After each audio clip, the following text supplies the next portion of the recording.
So,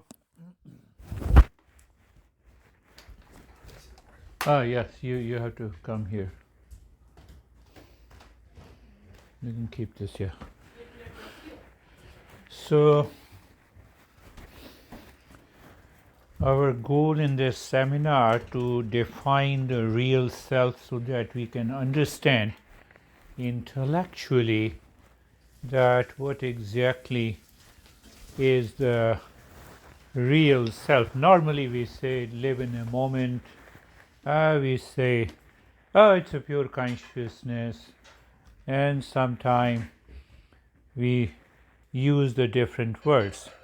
So basically this text explains each and every term used in spiritual awakening and with clarity. To understand that, I used teachings from the other text. What exactly is the third eye? So if there is a third eye, there is a second eye, there is a first eye. So to summarize, the first eye means that I am attached to I am programmed by the nature. Programmed by the nature means nature is a matter. Matter is inert. And what is inert? According to Eastern wisdom, we say the body, breath, mind, intellect, and ego, memory, all are inert, all are matter. So when I am programmed by the nature, it means the first eye belongs to the animal kingdom. Animals have a perception. That is why we say, oh, animals are perceived through the instinct, and they don't have a choice. I normally used to give example. I think perhaps you remember, a tiger jumps onto the tree full of fruits, looking at a prey. They don't have that sense of awareness that, oh, the fruits are already on the tree, let me eat the fruit. No, but they are watching the prey. It's very mechanically programmed, the tiger. Or you can take another example. The tiger always eats flesh, not eat the grass. The cows always eat the grass, not the flesh, because their perception, their knowledge, their consciousness is limited, and that is how we say it is programmed. But when we say use the word second eye, we are perceiving. We perceive, we receive the knowledge, we become aware through our impressions. How do I recognize Boris? Past impression, memory. If I don't recognize him, I say, oh, he is a stranger. But I have a familiarity that we both are human beings. Again, there is a memory. So that memory, millions and trillions of impressions are already there. And not only from this birth, I'm using the previous birth also. I'm not going to talk about the previous birth. It will deviate the topic. So those impressions, through those impressions, I receive the knowledge. Now I receive the knowledge from those impressions belongs to the past. It is an objective knowledge. I'm refreshing your previous talk in a different way. I'm receiving an objective knowledge. From the first eye, from the second eye, it is the objective reality. But from the third eye, when we use the word third eye, we receive the subjective knowledge, the subjective reality. That is why it is said, third eye. Never be misled by anyone that you have a third eye here. It's basically a right perception. It is a perception of the real self. It is the knowledge of the real self. Lot of people have misconception. Third eye is there. Third eye means the right knowledge. Right knowledge of what? Right knowledge of the truth, of the existence, of the real self. So third eye also means an awakening. That is why I use I also explain the. You mean what is art there? Art, there's a third eye. Art is third eye. Yeah, art is explained as third eye. So I asked so people who do art are using that third eye. That is how they use the third eye. These are the two eye, and this is the center of the. So this is a representation, this is a metaphor, this is a symbolic representation. I told you that can you have a horizontal third eye, then you have a triangular vision, which is not possible. If you have a horizontal, that too is a distorted perception. So the higher text, those people who do not understand, they are in a primary level of a seeker, we will say, yes, there is a third eye, you have to awaken to the kundalini. Kundalini practices are used at a much lower level in the higher journey of self-discovery. But when you pick up the higher text and higher teaching, third eye, they say it results into awakening. It is a right knowledge, it is a right perception. It is a right perception. It is the seventh path of the Eightfold Noble Path of the Buddha also. So that is what you recognize the subjective reality.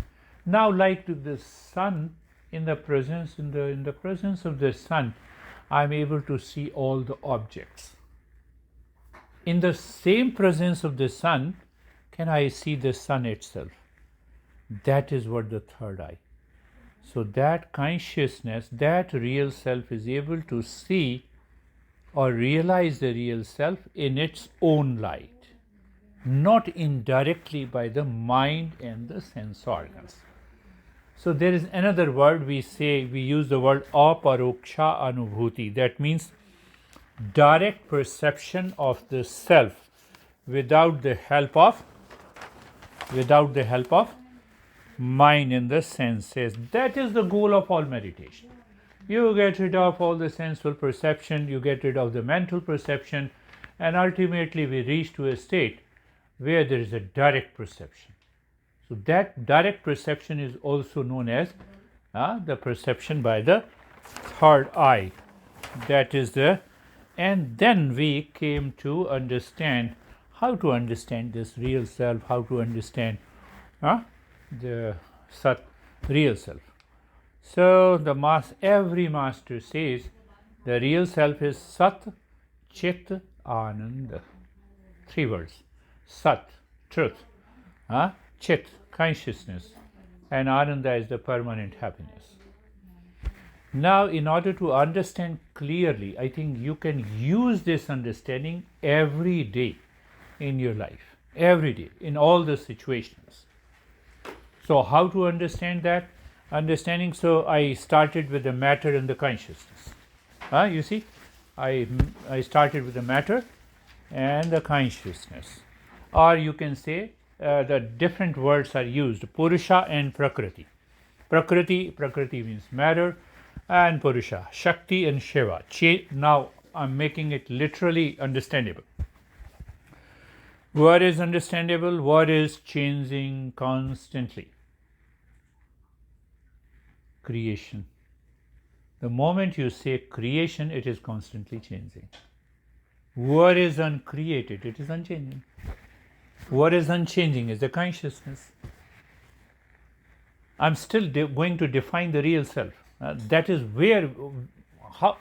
because we have to treat the path in order to understand clearly, logically, intellectually in the beginning, so that we know what needs to be done. So matter and consciousness. So all matter is a part of creation. All matter. Why? It is constantly changing. Constantly changing. What is changing? Body is changing, matter. Mind is changing, matter. Intellect is changing, matter. Ego is changing, matter. Whatever is changing, or whatever results into creation, either created by man, it has a birth and death, either created by nature, it has a birth and death. The long tree in the backyard of Bhavia's home, so it has long trees, so it will take its birth and death. So either created by even the God or the nature or the man. All creations has birth and the death. That needs to be clearly understood. So we have to separate the creation from the source, and that source is the consciousness. First thing, this is to be understood. or I made it simple. What is created? Creation.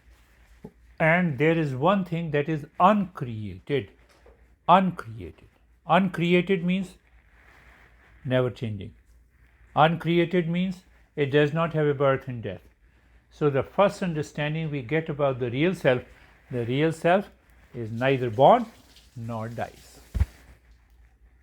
No, but I am born and I will die, because you identify yourself with the body. Body is a creation. So you have a wrong perception. You have a false perception. You live in ignorance. That is why you identify with the body, you identify with the mind, you identify with intellect and ego. That is why we say we die. Every creation has a birth and death. Remember this. Every creation is a changing identity. Whenever you have stress and anxiety, find out, is that object changing? If it is changing, drop it. Drop it from your mind. Don't drop your honey. I'm just saying, So it has nothing to be dropped outside. It has to be dropped from the mind in order to have a right knowledge to move from the first eye to the second eye to the third eye. That is how I am linking it. Are you clear? That is what. It can be done. If you understand it clearly now,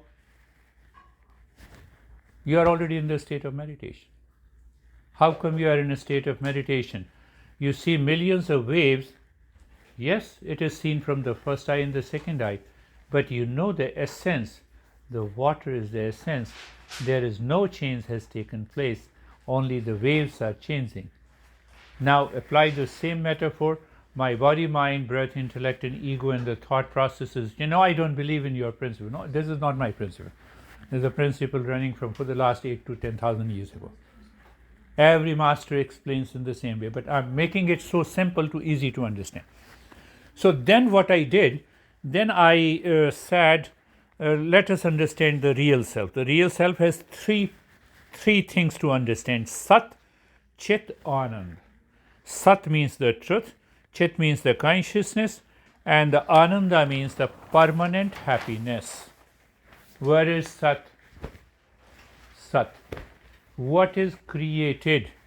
Oh, I see such a big tree. But what is the source of it, the seed? The source is always hidden. The ultimate cause hides itself. But it is visible by the third eye. So I have to purify the mind, evolve my mind, reach to that state of the consciousness in order to see what hides this body, mind, intellect, ego. Are you getting clear? Another part of understand the real self, the first definition of the real self, it is Sat. Sat means truth, Sat means existence, truth means which is uncreated, which is unborn. Let the truth be born. If the truth is born today, what is about yesterday? It becomes the false with reference to the yesterday. Oh, what about the truth is constantly changing? Or if it is changing, then what is truth today will change tomorrow. So we define that Sat means uncreated, unchanging. It is absolute knowledge. It is an essence. It is an existence. Clear? It is an existence. That is the first definition of the real self that we want to discover. Second part is more interesting. Chit. Chit means consciousness. And I gave you an example. Consciousness as such is a knowledge. Consciousness also means the knowledge and awareness. But does this, what manifests the consciousness changes? Yes. What manifests the consciousness? Waking state, sleep state, dream state. Oh, but does the waking state has a birth and death? Yes. Can you remain awake 24/7 for 2 days? No. By nature, because it is the matter, by nature, the waking state will definitely transmute into sleep state or dream state. Dream state will, oh no, I can remain for a month. What about after a month? Not possible. Huh? What did you say? Huh? That you cannot sleep forever.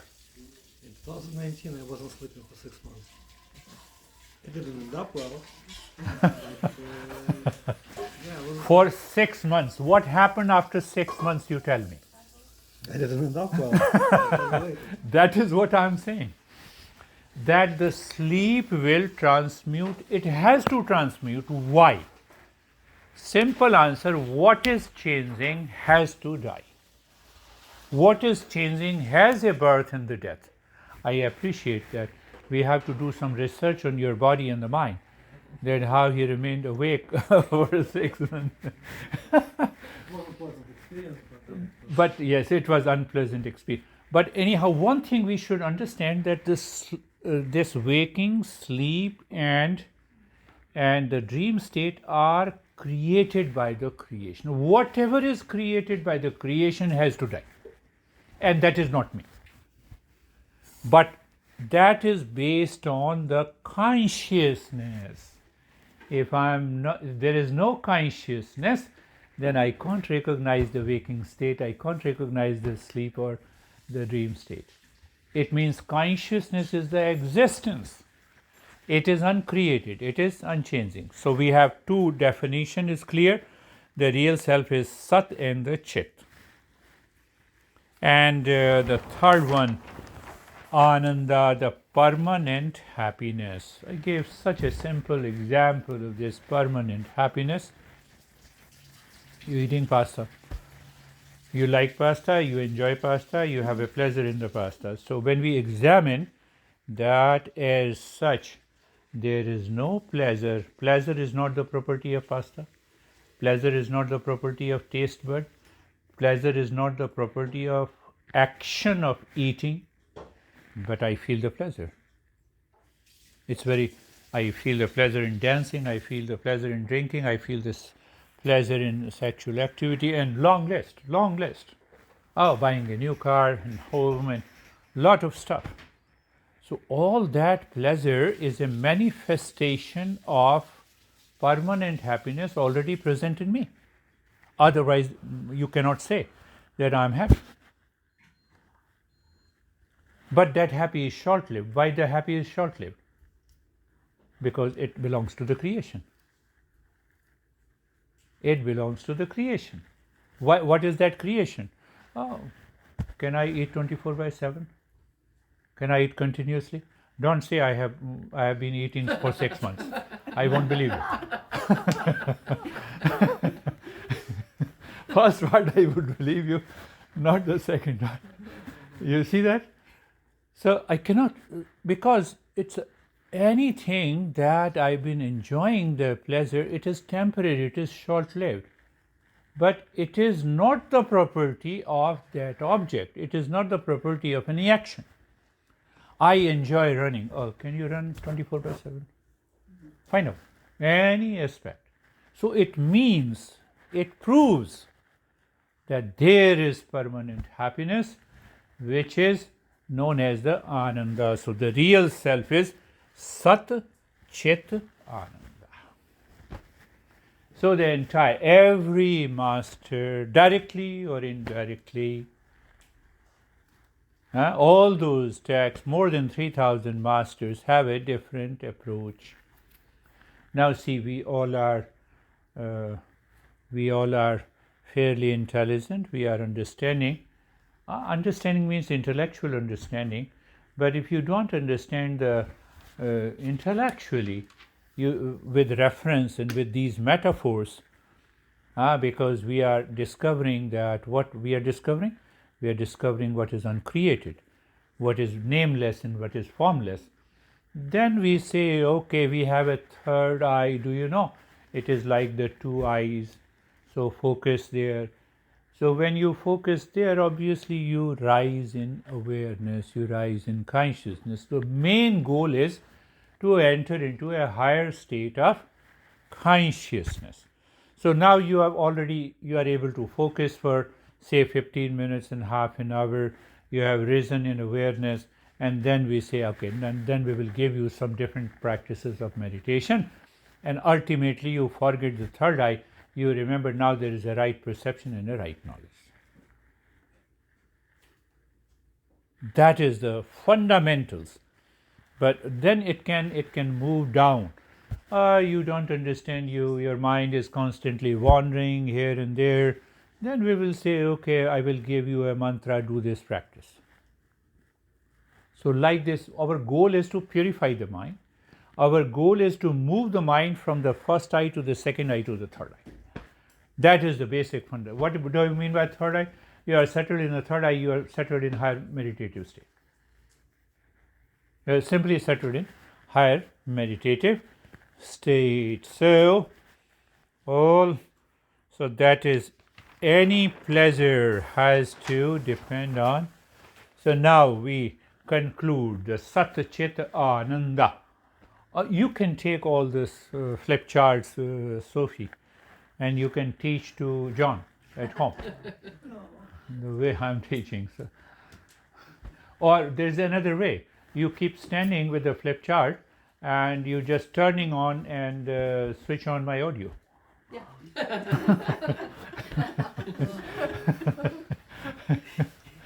And you're recording? Yeah, I'm recording.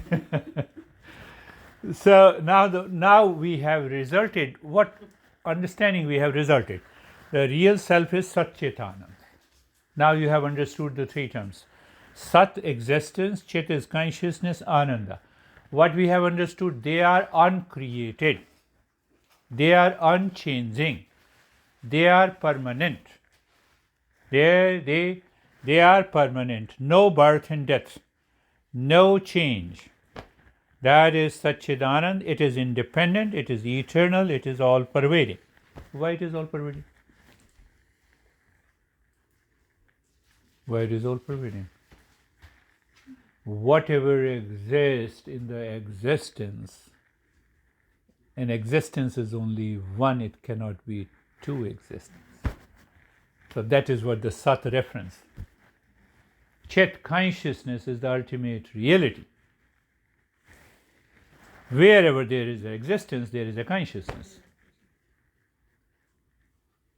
And wherever, the Master says, wherever there is an existence, there is a consciousness, there is permanent happiness. That permanent happiness manifests in different creations. What is that creation? I'm tired, I'm sleeping. But it is a creation. The sleep will ultimately die, will give you a waking state. So sleep cannot give you a permanent happiness, but it definitely gives you the happiness. You feel relaxed and joyful. So whatever the creation is, how do you recognize any change is happening? Wherever there is a change, a temporary thing.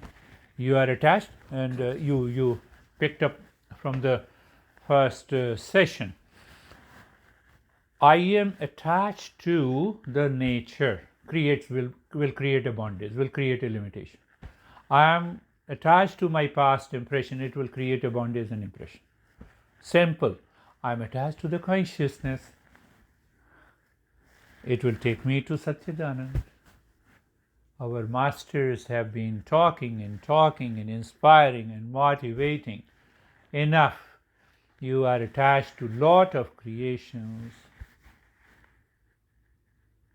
So can you see that Satchita Anand in your honey? Very good. Are you attached with whatever changing in the honey? You are in the first and the second eye. It is going to cause you the problem, suffering. Do you perceive, say for example, I have already given, do you perceive the water in all the waves? It is unchanging. So from there you enter into an unconditional love. Why we say unconditional love? It does not have a condition. What are those conditions? Expectations. Huh? Oh, you have changed a lot. Oh, come on, you have changed. You also have changed a lot. Till you tell me first time. So all those changes. So bondage. And bondage means, let us understand now what is the bondage. I told you, first I governed by the nature. Animals. Simple example, the cows continues to eat grass because they are programmed by the nature. Tiger is continue to going to eat flesh. They will not reverse their position. We seem to be clever because of the past impressions. We are governed by the past impressions. We have done the experimentation. And so we governed by the nature and also the past impression, both. But the bondage means bondage causes suffering. Why? Because I find myself limited by the first eye and what is first eye and second eye? By the knowledge. What is the knowledge? I am the body. I am the mind. Simple. And then continue. Wherever I am stuck and attached to the what is changing, there is an attachment. That is going to cause you the bondage, and that is going to bring you the suffering. Give me any suffering. Every suffering is equal to object plus knowledge of that object plus I-ness plus consciousness. There are 4 parts. Mathematical equation. Purely mathematical equation. What is? I have an anxiety. You have a thought. Okay? That is equal to object. What is the object here? Can you recognize? Anxiety is the object of the mind. But I have a knowledge of the anxiety. No, but let us go a little deeper. Oh, in anxiety I have a very heavy feeling. When you take 2 or 3 drinks, you still feel heavy.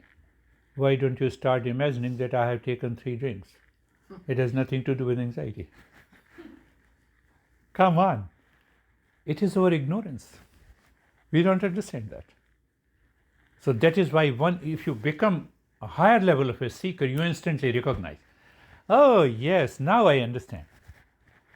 Any sensation, mind says it is heaviness or lightness. Any sensation. You give it a word. When you give it a word, then who gives the word? I-ness.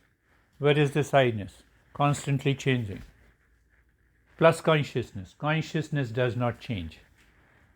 Let us go a little deeper. You can also understand it deeper. First in the second eye, perception.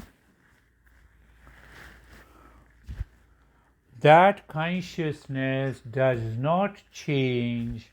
I see Boris. Boris is an object, knowledge of an object plus consciousness. I see Sophie. So here the object is different and the knowledge of an object is different. I see this wall.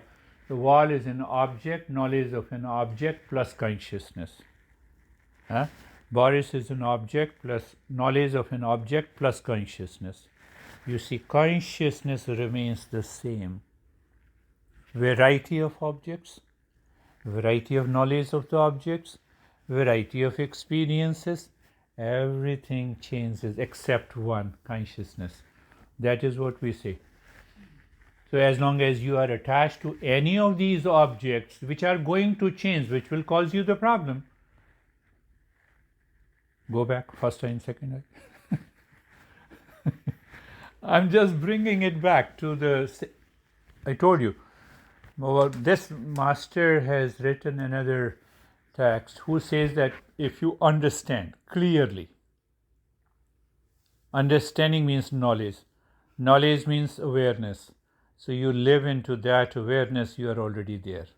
You need not to practice anything. But if you find that knowledge is not assimilated in digested, then you continue the practice. But you still have a problem. Obviously, that is because of the bondage. So you see that. Now, another part that is very, very important to understand. We say bondage is dependence. No, I depend on so many things. You also depend on so many things. We all depend on the food. That's why we have given a break and then we had a food. What is the difference then? Make it very clear. And there from the entire journey of the Eastern wisdom has evolved. So I'm going slowly. I'm going slowly. I feel hungry, so I eat. We all were hungry. We ate our food. Now that dependence on the food was for a short period of time. Do you still feel hungry? Anyone? No. So, if yes, then I will say you are crazy. What you have been doing on the dining table. So now say, pay attention. Hunger. I have to depend on for my survival on the food outside. I cannot do without it. Every master recognizes it. But some masters, people start demonstrating, I have not eaten for 6 months. Thank you. You have saved the food for others. That has nothing to do with the spirituality.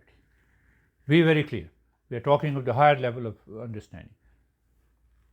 One beautiful lady in Arizona, she walks on the fire. How long? How long you can walk on the fire? One day, who knows what is going to happen. Again, coming back.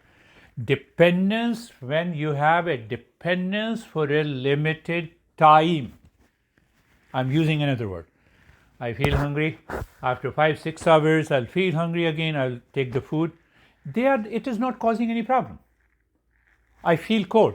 Oh, Mead told me that she was feeling cold, so we switched off the fan and we gave her the blanket. So you see that these changes, dependence, we need to depend on this. It does not create a problem. What creates a problem? Ask yourself. What creates a problem? I'm hungry, I'm eat food. Yes, I'm feeling a little tight, so I will just stretch myself and then I feel sleepy, then I'll sleep. I feel tired, I'll go into relax. These are temporary measures.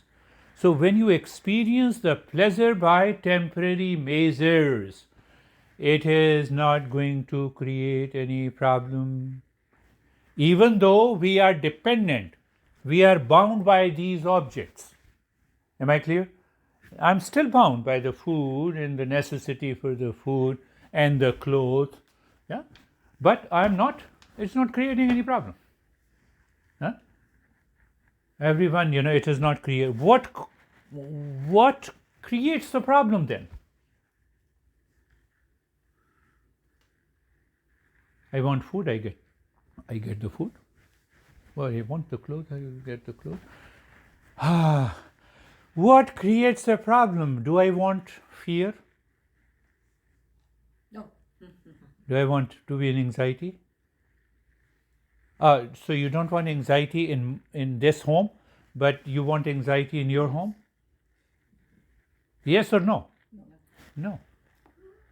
Do I want peace here, or do I only want peace here only, not at my home, not in my relationship? So where is the problem? That I don't want to be in fear 24/7 at any location, in any relationship, in any situation.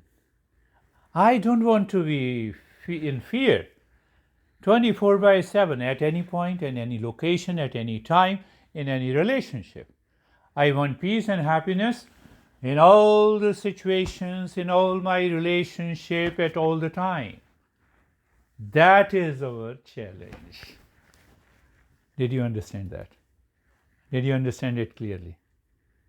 After the summary, then I will invite questions and answers. Are you understanding clearly? We need to depend on for physical survival, no?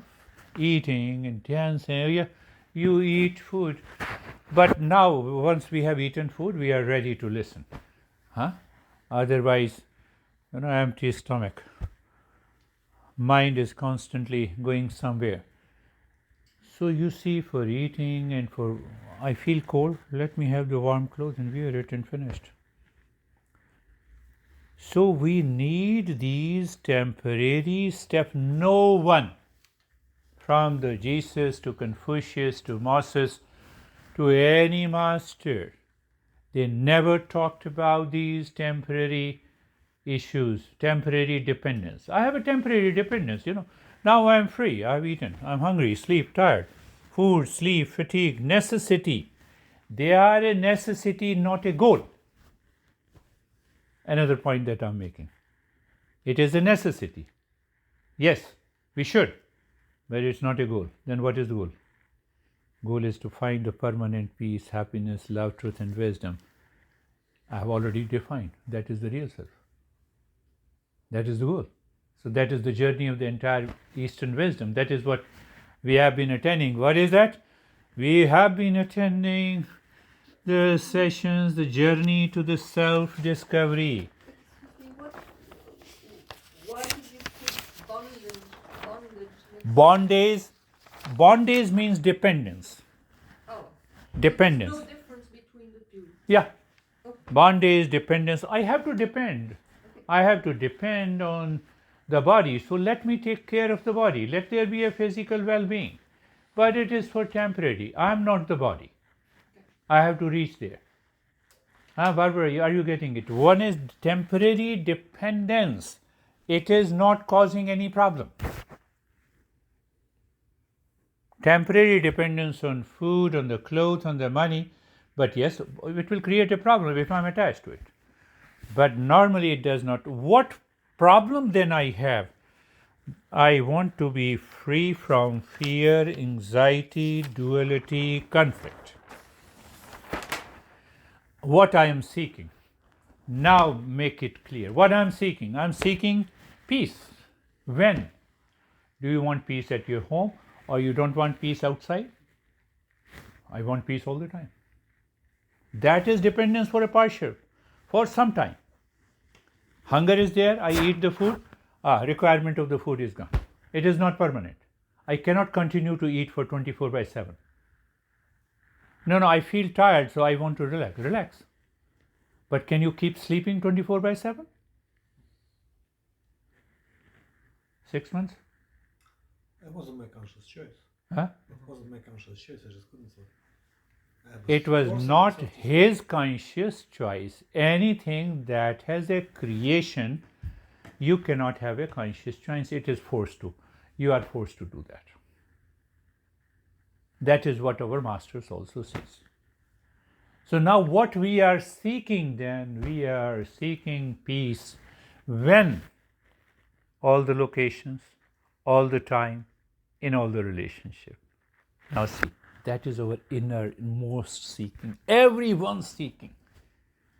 Without any differentiation. Everyone seeking. You cannot reject that you want peace only here, not at home, not outside. Peace, happiness, love, truth, wisdom. That is another definition of the real self. Where is the real self? Real self is all-pervading, permanent peace, happiness, love, truth, and wisdom all the time. It is present all the time. We have already understood what is real self. So food is a necessity, not a goal. Relaxation is a necessity, not a goal. Tiredness, necessary, I'm tired, let me relax. It's a necessity, not a goal. So what is the goal of life? Goal of life is to find the real self. Find the real self. So those who are committed Seeker who are on a journey to discover the real self, our master says they are only the spiritual people. Otherwise, it has become a fashion. I'm a spiritual person. Then what? Then I had fought with my honey, Where's your spirituality gone? Where is your spirituality? Very clear. Masters makes things very clear.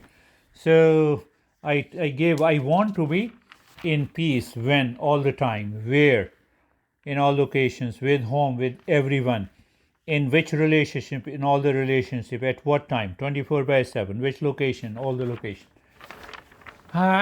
Then if that is our goal, it means that entity has to be all pervading. That entity has to be all pervading. So what is all pervading? We have already understood. Real self is all pervading. We have already understood. Real self is all pervading. Meet? Are you getting it? Yes.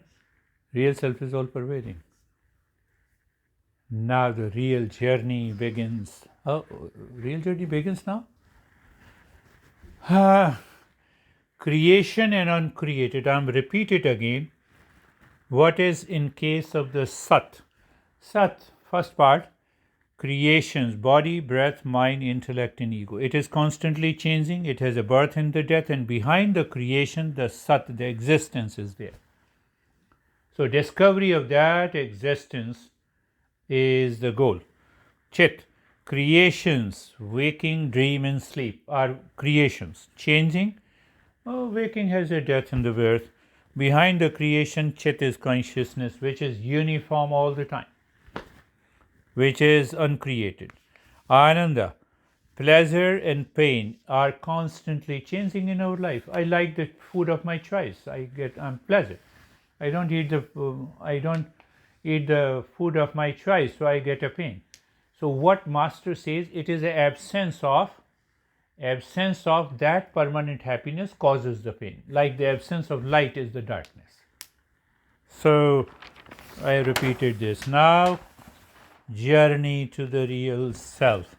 So be understood clearly. So what we say in yoga, we say we have 8 organs of yoga. A primary level. Primary, kindergarten, practice yama and niyama. Have some moral and ethical codes. Have some moral and ethical By the way, in modern society, our intellect has evolved to a greater extent. If you ask question from Jackery, perhaps he will prove himself more intelligent than all of us at this young age. It's a younger evolution. Younger people are evolving. So yes, we have to understand intellectually that we have to follow yama and niyama, but don't overload your mind. So asana practice. Asana is for physical well-being. Asana, pranayama, there are 8-fold practices, but ultimately we have to go directly into the journey of meditation by understanding these principles. So journey to the real self, creation and uncreated, remember. So I have to separate changing from the unchanging. That is the innermost goal of the entire tradition of Eastern wisdom, whether it is yoga or the tantra or any kind of practice of meditation. Why we have to separate? They got mixed up in my head, and that mixing is the ignorance. That mixing is the cause of the problem. That mixing, why there's a mixing, then what happens? I'm more attracted to the matter. I'm more attracted to the nature. So when I'm attracted to the nature and the matter, I have attachment. What Charlie was saying, I have attachment and then dependence on that. As if, okay, sleep, you take away all my fatigue. But even after 15 hours of the sleep, you are already fatigued. I will not sleep because I'm greedy, I have to earn a lot of money. Again, there is a problem. So we have to balance. Now, these are the 8 minimum steps that we will, yes. So become a seeker. The first is that we have to become a seeker. Be very clear about the journey. We have to become a seeker. That is beautifully explained in the very first chapter by the master, which I commented on. So, what makes you a seeker? You have the question and answer with a particular page number. So, become a seeker. What it makes me to become a seeker? What it makes me to become a student of engineering? Physics and mathematics are the main subjects. Orientation. So, here is one thing. The entire journey of research in modern science is done by creating a protocol. We have some variable factors. In variable factors, we collect the data, and then we ultimately we conclude and come out to the conclusion. The Eastern wisdom research is done with Viveka. Viveka means the discernment. Every research and discovery in Eastern wisdom is done with the power of discernment. Why? You have to understand why. Why the journey in Eastern wisdom is done with the Viveka, and why the modern science. Modern science Modern science is searching anything without any mixture. Here we are searching our real self with a mixture with a false self. So I have to separate the false self from the real self, for which I need a power of discernment. I wake up in the morning and I say I am a waker. You are not a waker. It is a creation. The waker will come to an end in sleep. So it is changing. So you are not a waker. So how to recognize that I am not a waker? So I have to apply the process of discernment.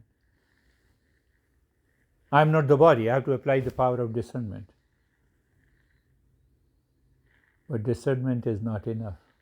I have to understand the attachment also. Am I attached? Oh, yes, I am attached.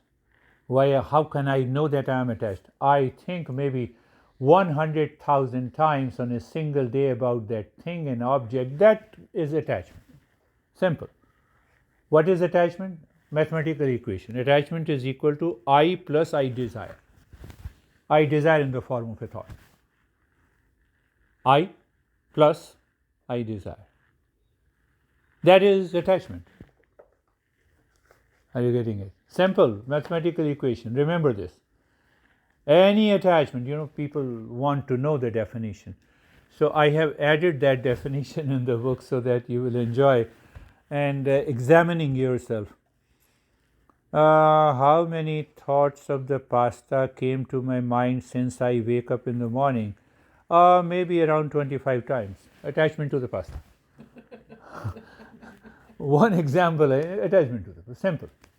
How many times I thought of a hatred against that person? Maybe 15 times. I plus I desire. It is attachment. So in attachment, it is a reverse attachment. It is detachment. So it is the bit. Make it very clear. Make your head very clear. Oh, this is, thoughts are being repeated. And these thoughts are being repeated. It causes some emotional reaction in me. Oh my goodness. So if the thoughts are not going to repeat, then what is going to happen? No emotional reaction. So I'm going to purify the mind. So normally we think in a very abstract way. I am attached. We become philosophical. Don't be philosopher. Be practical. How many times you're repeating this thought? When the mind starts repeating, stop it. Mind, stop it. I'm not going to stop, but I'm saying that you tell your mind, stop it. Are you getting it? You see how clear we are, as compared to modern psychology, Krishna. We are very clear. Attachment and so, okay. So when I say mind, you stop repeating this thought. So you have dropped repeating that process of the thought. When you repeat that process, the result is clarity, freedom from that bondage of that thought. Freedom from that bondage of the thought is known as a dispassion. In modern psychology, normally we talk about modern dispassion as something indifferent. No, it is full of joy. I'm free. I'm enjoying freedom. I got freedom from the attachment. So, viveka is the first qualification. Second qualification is the vairagya. Vairagya means the dispassion. So, I have to treat that problem there and then. I don't carry the burden of the problem. Who can do that? Higher level of a seeker. Who has a readiness and eligibility. So now the master doesn't stop there. Master says, you have 6 inner wealth in the mind. 6 treasures of the mind, which are hiding behind the attachment, which is hiding behind the anxiety, which is hiding behind the hatred. So what are those 6 treasures? We are learning the first step. Become a seeker. So the third is the 6th treasure. What is the first treasure? Inner wealth of the mind. That wealth mind means that inner wealth of the mind is always present in the mind. It hides. Why it hides? Simple answer. First and second eye. I'm attached to the matter. I'm attached to the past impression. I'm attached. I'm attached to the guy who insulted me 10 years ago, and whenever still that name passes across me, I feel I'm totally upset. 10 years ago. So I'm still attached. So what is the 6 inner wealth? The first wealth, my mind is 100% available to me. When it is available, that is calmness of the mind. So it means I have to understand, I have to move the mind to the state of the calmness in every thought, speech and action. That is the first wealth of the mind. First wealth of the mind. You're upset with the honey, but then you say, okay, mind, you should be 100% available. Let me calm down. Let me continue and talk in the state of the calmness. And that takes a long time to reach to the third eye because of our so many past impressions. Second, if the first is done, first inner wealth is achieved, the second inner wealth is known as the dhamma. Dhamma. What is dhamma? Dhamma is the withdrawal of the sense organ, or you maintain an awareness. You look at all our beautiful girls except 3 people.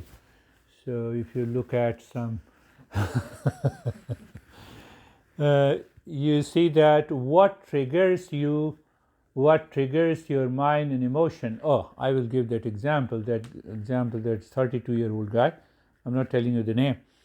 And he told me that I gave this girl 200%, but she has stopped talking to me. I said, who told you to give 200% to this girl? You have been with me for the last 2 years. You have not given even 10%. You should have learned so much. What you're talking about? So I said, you have not given 200%. Your mind looking at her created a kind of an obsession with her name in the form. So it means my senses, organs have attached to that particular object. So the second inner wealth is the dhamma, means how I have to withdraw my sense organs to the current object, situation, and person. Oh, so there are many practices related to that. Third is that wherever I pick up the enjoyment and the pleasure in the world of objects, people, relationship, I check it, I become aware.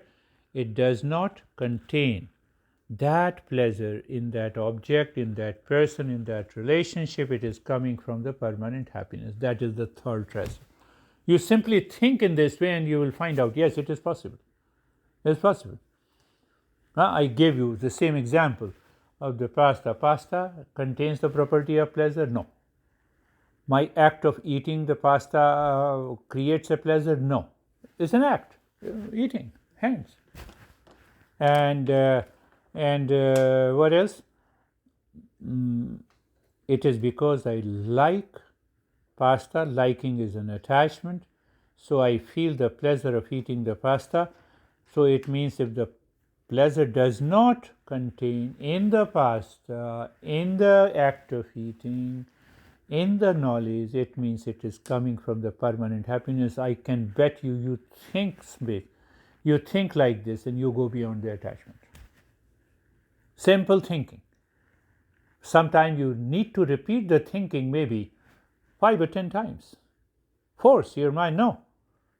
Does it contain? No, I hate this guy. Oh, really, this hate guy? Is the hatred property of that guy? No. No. Hatred cannot be the property of any guy. You hate that guy, but that guy may be loved by his or her honey, his or her son and daughter, his or her business relations. No person is an object of hatred. Are you getting it? No person. So it is my mind, because of the first and the second eye creates that hatred. I have to get rid of it. That is the third. That is known as, I have already defined that word, uparama. Now the fourth one, fourth inner wealth of the mind is known as, titiksha, or you can say it is known as endurance, forbearance. What is going to happen in the life of a seeker in the beginning? That the mind is not going to listen to you in the beginning. Mind is going to be crazy. So you have to repeat these principles again and again. So that repeating means that I endure the pain and I'm repeating it. I endure the hatred and I'm repeating the same principles. So when you repeat these same principles, you have that level of endurance. Fourth. Now once you get proficiency in the four treasures or four inner wealth of the mind, the fifth is the faith. Faith will come automatically. I need not to say that you have to believe it. You will have a tremendous faith in yourself. And once you have a faith, at least in the worldly life, you can easily get rid of those attachments and anxiety, reaction and duality. Easily. Now you can just walk easily. These are the 6 inner wealth we have to cultivate. And the fourth one, I have a burning desire for the goal, not for the necessity. Should I not earn money? Yes, I should earn money to fulfill my necessity. But if the need-based desire is binding desire for me because I am attached. Why I am attached? Because I perceive a permanent happiness in the money. That is going to cause a problem. This is what the master says.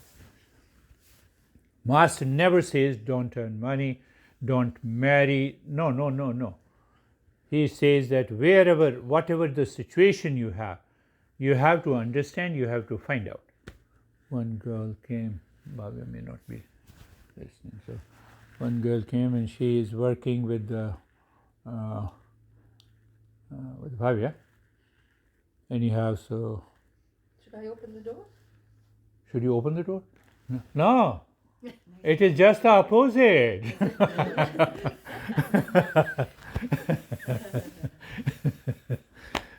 so, so asked her, so how are you? No, everything is fine. So, by the way, I said, don't. I'm asking a personal question. Are you married? No, I'm not married. So I'm done. I'm not married. She's only 30. She's done with marriages. She doesn't want to marry. I said, why don't you want to marry? So then I just shared a joke. So do you understand? Can you define loneliness and being alone? So you see those subconscious thoughts which are repeated in your head because of the bondage and the impurity, your mind will speak out. No, I feel a lot of times lonely. I said, I will define you what is loneliness. Loneliness and aloneness are two different things. Two different things, yes. And so why you have decided? And then a long conversation. Then I made her calm and relaxed. I said, that is not my job, because she did not approach me. So you see that sense of we take a very tough decisions, which appears to be a tough decision as far as the society is concerned, without analyzing, without understanding logically. And then it causes a lot of problems.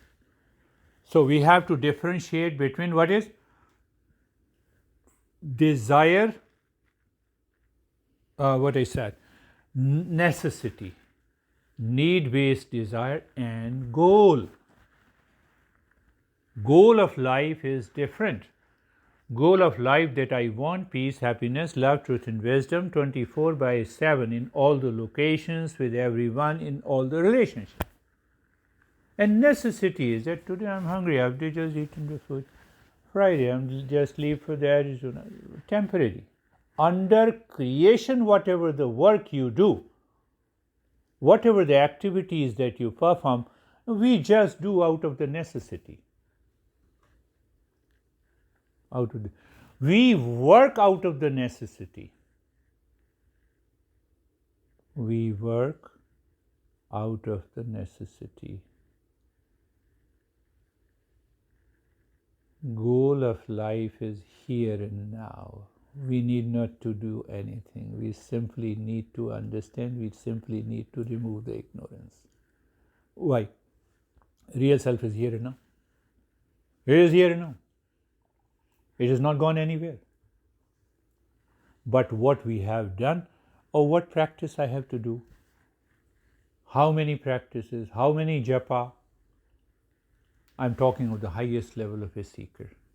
So when you qualify to become a seeker, then what happens? You instantly recognize the impurities and the ignorance which the mind is taking over.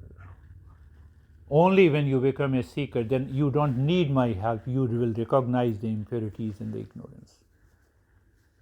When only you become a seeker. Then what happens? I have already explained you the fourfold practices. The fourth one is karma to karma yoga. I just gave a brief understanding of that, and then I'll ask you a questions. Then I will invite you the questions. I said karma. Have you heard about law of karma? Yes. So law of karma is simply meaning karma to karma yoga. Make it very simple. Don't go into a law of karma is so bad and so good. What is karma? Karma is action. From where the action comes? From a thought. From a thought. You decided to come here, that's why. So you thought it. Then you put it the GPS and you came here. So thought, speech, and action. All action contains three things: thought, speech, and action. So what it means, karma to karma yoga? Action remains the same outside. Here the word yoga has 50 meanings, but here one meaning applies here. That karma yoga, here the yoga means a proper in the right attitude in the mind by which I perform any action. What is that right attitude? What is that right attitude? That I am not the doer. I keep my ego behind. How to do it? By thinking. Oh, I am teaching on behalf of my master to you all. Let you grasp the meaning clearly and continue the journey. So I have thought of it before I have started speaking. That becomes a part of karma yoga. Means what? In karma yoga, I don't have any expectation for the result. Let us do your best. Let us give your best in every situation, whether you are in a business, in your relationship, whatever the work that you do give your best and you are okay. You don't bring that I-ness. Why? It purifies your mind. It keeps you full of energy. So that is very important part that we are going to learn in our Thursday sessions. And then there is another bigger problem, the emotional dependence to emotional freedom, to unconditional love. So there are many practices in the journey of the self-discovery. We understand what is emotional dependence, and then we understand what is emotional freedom. And simple answer, you are attached to the first and the second eye, emotional dependence. You release that emotional dependence, you get attached to the consciousness. You get attached to the real self. The real self, that beer guy taught me, it is uncreated. It is independent. It is unchanging. It is of the nature of permanent peace. I can say simply, you think of it and start reflecting. You get rid of the unwanted thoughts. That's the beginning. So emotional dependence to emotional freedom to unconditional love. And once you have completed the 5 steps, it takes time, it takes a lot of practices. Once you have understood all the 5 steps, then you become the highest level of a seeker. Highest level of a seeker? You are a PhD student, you have already submitted dissertation, and now the 6 Shravan, Manan and Nididhyasan. Shravan means then you are listening to the principles that I think we are doing at Mondays and Thursdays. From the Gita I have picked up the 3 verses. That is where, Mondays and Thursdays, you know that. And Shravanam, so you listen to those simple principles, you contemplate, reflect, that is the 7th. 8th is the Nididhyasan. You do a lot of practices of meditation, and now in meditation you can easily be absorbed deeper, and you continue to do the practice to realize the real self or the third eye. That is in brief. So I did not teach you from the book, but I taught you from what exactly is the reference point. Where is the reference point and how to approach this book. So you have to realize your real self. Yes. And once you realize, let me know. Yes, now the question. Tell me any question. Those who are feeling bored, they should not ask any question. So.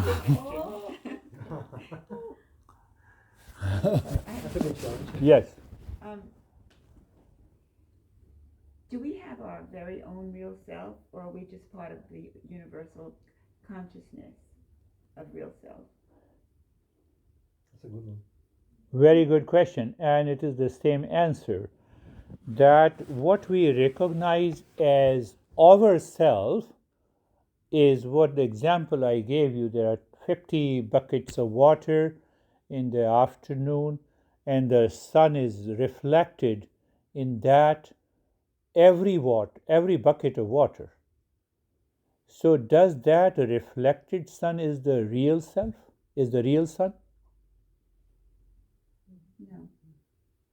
So you are talking that do we have our own self? Yes. I would say yes, that reflected sun. We feel that as if I'm separate from you. How do I feel that I'm separate from you? Outermost layer. What is the outermost layer? The bucket. I am male, you are female. Your age difference, and your color, and the shape. So I want to declare my own self is based on my body, mind, breath, intellect, and ego, based on the bucket. I am not looking at, it is the same sun being reflected in all the 50 buckets. It is the same real self is reflected in all the people present here. So can you ever say that it is my real self? No. That is the answer. I guess it's ego to think you have your own real self. Yes, the moment you say ego, yes, ourselves is ego. It is very refined, it is very humble, but it is the ego. It is the reflected sun that is posing a question to the sun. I'm different than you. The wave is saying, come on, I'm different than you. So how the wave realizes that it is the water until the wave merges into the water. It becomes one with the water.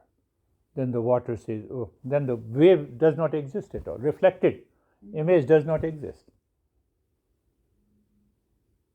So that is the process. That is why I explained you the first eye, second eye, and third eye. You see, that is why I explained you. Yes, Charlie. Oh, Charlie. Any question? I made it clear. I made the basis for you to study and understand the entire journey of the Eastern wisdom.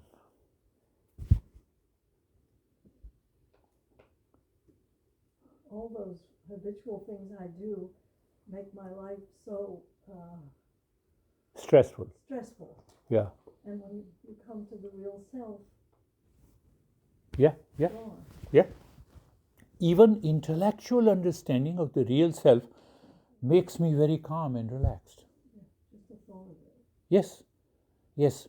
So why it is not happening that sense of the ego, that sense of the ourself takes over because of the habit, because of the attachment, because of the strong likes and dislikes, and it takes over me. So I enter into the first and the second eye instead of the third eye. That is the problem. And that is why we have to follow this series of the sadhana. I have to become a seeker. I have to constantly, can I live in dispassion and discernment all the time? Answer is yes. Yes. But I'm already living in opposite of discernment. I'm constantly living in attachment. That is the problem. And whether the attachment and discernment have a same bearing, yes. Attachment lives in the mind and discernment lives in the intellect. So what is this? This is a level of awareness. Are you aware of yourself at present? Yes, I'm aware. So find out, you are living in discernment or attachment. Here and now. Here and now. So how do you know that you're living in your intellect or you live in Yeah, your mind? you're living in intellect with the discernment, you are calm. Calmness is your nature. You don't get affected. You're not reacting. You don't enter into the repeated thinking. Repeated thinking, I gave you an example, it is attachment. I plus I desire. I plus I desire. I plus. In other words, Whenever there's a conflict present, conflict and friction, that's the ego. Yeah. Whenever Yeah, there's calm and yeah. peaceful acceptance, Yeah, this is the yeah, real that self. is ego, yes. The conflict is wonderful. So we enjoy the conflict. Why we enjoy the conflict? I hate that guy. My mind is burning inside. I hate this guy. I'm already into conflict. I don't recognize the conflict. I am recognizing my hatred. And that is emotional dependence. Conflict is very addictive. People get addicted. Yes, to it and then yes. they seek it from Again, that's a very important point he's mentioning. It's very addictive. And that is why our master says we have to follow the fourfold practices: discernment, dispassion, six inner wealth, and the burning desire. You're a higher level of a seeker, you instantly pick up. Your mind says, is it a necessary or it is a goal?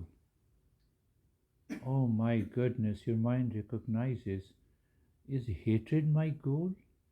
What the heck, mind, you are doing? It can drop easily.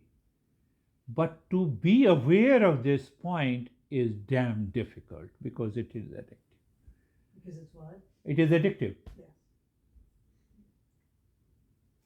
What about the frustration about continuing? Maybe you're aware of it, and then you keep getting frustrated that you get caught up in the Yeah. attack. That is why endurance. I said with that endurance, with that level of awareness, you continue, you maintain your awareness and maintain the endurance. So endurance will drop that habit. Endurance. But why that frustration that keeps continuing? My mind is not listening to me. I have a lack of discernment. So I have to strengthen the discernment. I have to strengthen the dispassion. Just find out, ask yourself, is this event which frustrates me belongs to the changing or unchanging? If it is changing, obviously it has to do with the matter. And I'm in ignorance. I have lot of impurities.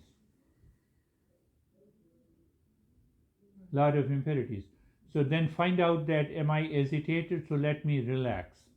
Sometimes I tell people, who is that? Yeah, friend of mine from India who has a heart stroke, and I normally give, you all know that, two practices: the self-awareness and the 4-step and 6-step relaxation practice. So he called me and he said, what should I do? I said, you do these two practices. So he said, I have already done it. I said, no, you repeat it 3 times. 3 times in the morning, 3 times in the evening. So in the first week he did almost 10 times. It is hardly a 10-15 minutes practice. So he complained of insomnia, but now he is getting a good sleep. He said, it is helping me. I did not understand this needs to be done. So it is because of the repeated frustration or repeated thought process, it is better to repeat the practice. Don't worry, don't fight with any thought process, but instead replace it with a practice, and it is going to help you. But repeat with a determination, with a commitment. No, I will do it. I'll do it. So a little bit like the breathing we do, that's what I find is, Yeah. oh God, not another minute, but it's, you're staying with it. Yeah, So you're staying with it. That. That is going to help you. Earlier in the lecture, you said that sort of intellect evolves across generations. Do you think it necessarily evolves for the better? Because I feel with a lot of technology, sort of instant gratification is more omnipresent. Yeah. And that is just sort of a poor but momentarily satisfying substitute for knowing yourself. Intellect and the mind. Mind, emotional, impulsive, instinctive, reactive, according to the Eastern wisdom. Mind is any emotional reaction, impulses, instinctive. Intellect is analytical. A simple way to find out whether you are working through the intellect or the mind. Frustration. She's working through the mind. Intellect. Intellect always finds the cause and effect relationship. Cause and effect. Mind. Doesn't want to go for cause and effect relationship. I'm frustrated. I told you that I'm frustrated. Don't ask me. No, find out the cause. Where is the cause? The moment you go to the cause, you're switching from mind to the intellect. And the moment you switch to the intellect, you find the cause and effect. It is rational mind. You raise your self-awareness. Normally you can say, if you have such a refined intellect, what is the definition of refined intellect? Mind is not dictating the intellect. That is refined intellect. No, if the mind is dictating the intellect, what it means? Oh, I see, then that guy is so crazy. That guy is crazy. I've repeated. Now this thought has entered into the intellect, and intellect has accepted that this guy is really crazy. So that is what the unrefined intellect, the mind has taken over the intellect. Because my frustration has taken over the intellect. Are you getting it? Yeah. It's a beautiful. There are a lot of literature and understanding. So that is why we say the mind is of two types: pure and impure. Now you will understand the cause and effect. The impure has two parts. One is the projection. Oh, look at it, projection, and second is the desire. And absence of these two parts in the impure mind, in the pure mind. Now, what is projection? And what is? I have a past impression, and has been learning a lot about in this field. So I have a past impression. I go outside. I look at the car. So the past impression through the mind colored that car and projected what a nice car it is. So that is imagined. Why I say a nice car? Imagined happiness. Projected happiness. What a beautiful girl. And my mind stops thinking that I'm already married. So it is an imagined happiness. I'm just giving an example. So it is an imagined happiness. Projected happiness causes the desire. Now these two takes over the intellect. And that intellect distorts my personality. I fall into the first and the second eye, and I'm suffering. It creates a content. That is another way to understand. Did you get it? So now you see, if the pure mind goes with the intellect, you are happy. Pure mind goes with the intellect, there is no frustration. There is no anxiety, there is no reaction, there is no problem at all. So now what happens? What happens with the intellect? Intellect says this is the cause and effect.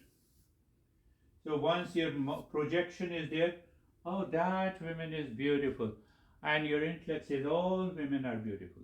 That's what I remark in every session. That I always remark that all women are beautiful, and all husbands are crazy. We appreciate that. Including me.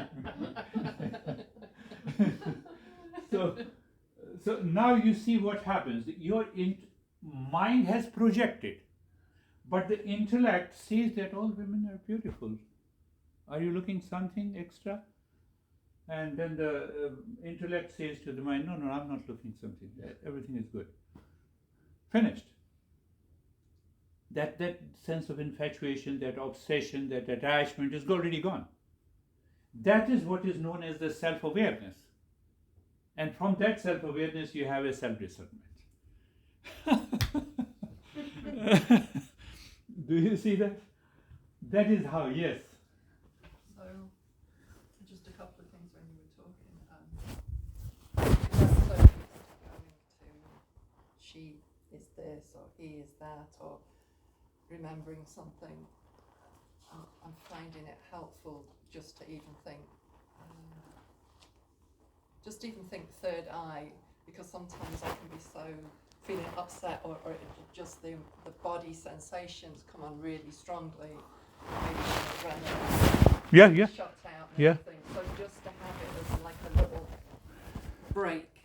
If something, like if something happens in your electrical current and there's the breaker there and it shuts it off so that it doesn't continue and go through the house. So it's just thinking there's a third eye without any intellect. There's a point where I'm not able to sit and think intellectually because my body's just kind of jangling. So at least I know that there's something. Yes. Something else. Does that matter? I don't know. I articulated that very well, but I'm sorry, but I have to use that word. But I'm using very gentle word, unexamined life. What is unexamined life? A life of an animal. But when we say unexamined life with reference to the human being, we say, I'm using now this word which I don't want to use, foolishness. We define the foolishness with an unexamined life. I don't examine life. For example, I have a problem with sugar and that let me eat everything. Unexamined life. Why? Because I like it. Pay attention. Unexamined life. I'm not aware. I'm moving by impulses and habit. Look. Extract the information from the first one. So it is impulsive.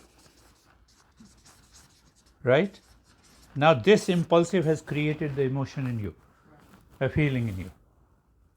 But that is impulsive is constantly pushing me. So what is pushing me? It is a repeated thought. That repeated thought is attachment or detachment. Now what happened in the fourth stage, it has already become a desire. It has become a binding desire. Binding. It is not leaving me. So now with the binding desire, I have those feeling continuously. Binding desire. It results into the selfishness or ego. Now it has entered into the ego and where the intellect lives. And now it is dominating the intellect. Intellect says what I'm doing is right. What I'm doing is right. I have abused you, this is right. I have rightly abused you. I have rightly challenged you. But I don't see the cause from here. It has started from the unexamined life. And then I get so much frustration and anxiety and reaction, and then the point of no return, let me divorce. But she is looking at me, so outside from the window. So that is what happens. Look at the beauty, the way our masters have understood the entire functioning of the mind. It goes out, selfishness, ego is there, and that selfishness means what? You meet my expectations, otherwise I'm not with you. That is selfishness. Simple. You meet my expectations. In any relationship, in business, even in driving, some people, when I'm driving, some people take over. That obviously it is selfishness. It is a sense of ego. Now what happens, with that sense of ego? You have already done it. Who has done it? Barbara, and you have done it. Come on, why you forget? Did I not explain you the 9 points? The world is suffering. World is suffering. So now you see the selfishness and ego, and that selfishness and ego have many desires continuously working. Now what is happening? Your entire mind has created a world of its own. Your world is living in that ignorance. Yes, I was talking about her. So the world. For the sound of the hey, was it the rain or No. was it the dog? No. So now you see that I started living in delusion. I am living in my own world. What is that? My world? My world of unexamined life, impulses, attachment. So I come to you and I say, calm down. You don't understand, sir. You don't understand how terribly I am disturbed because of my wife or because of my husband. You don't want to listen. Why you don't want to listen? Because you don't want to come out of this deluded world. Right. Delusion is suffering. You see how beautifully our masters, this is not my own invention. I just explained from the teachings of the different texts. I was thinking about what Zachary brought up. I have a Facebook page for my business, so I just post and stuff, but I've noticed in myself that scrolling is very quick. I've never tweeted or anything, but I think in tweeting you can only have so many words, so you have to keep it short. And if you're saying the same thing or you're reading the same pages,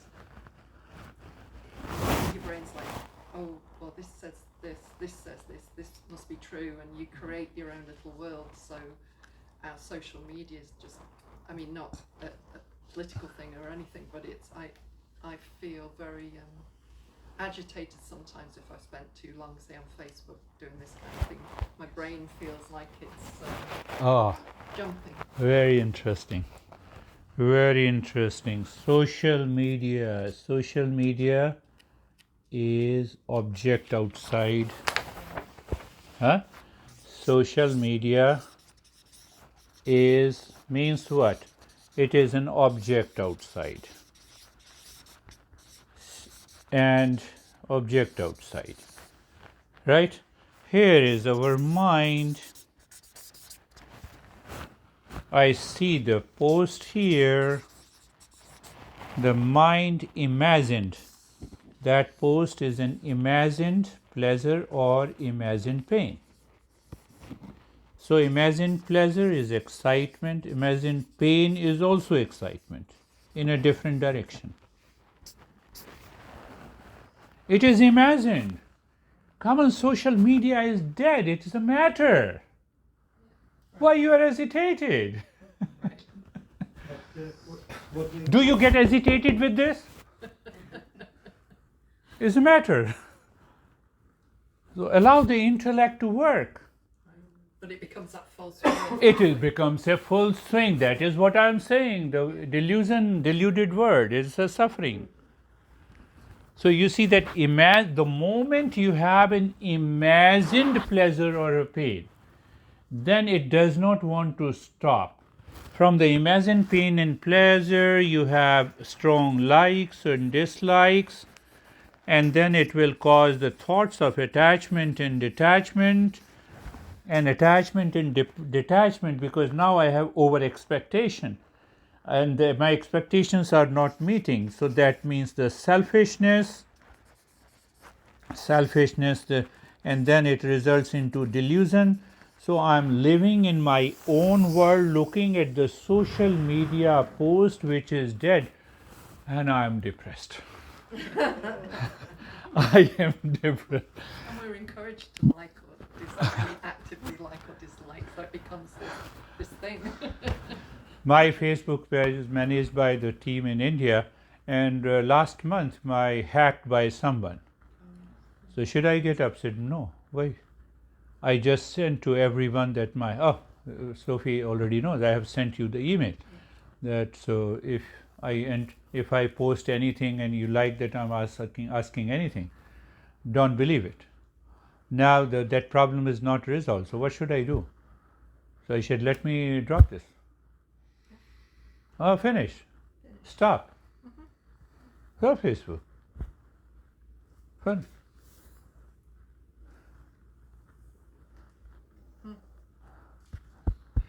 It's so interesting because it's so easy for me. Easy Easy to imagine that it's real. And then you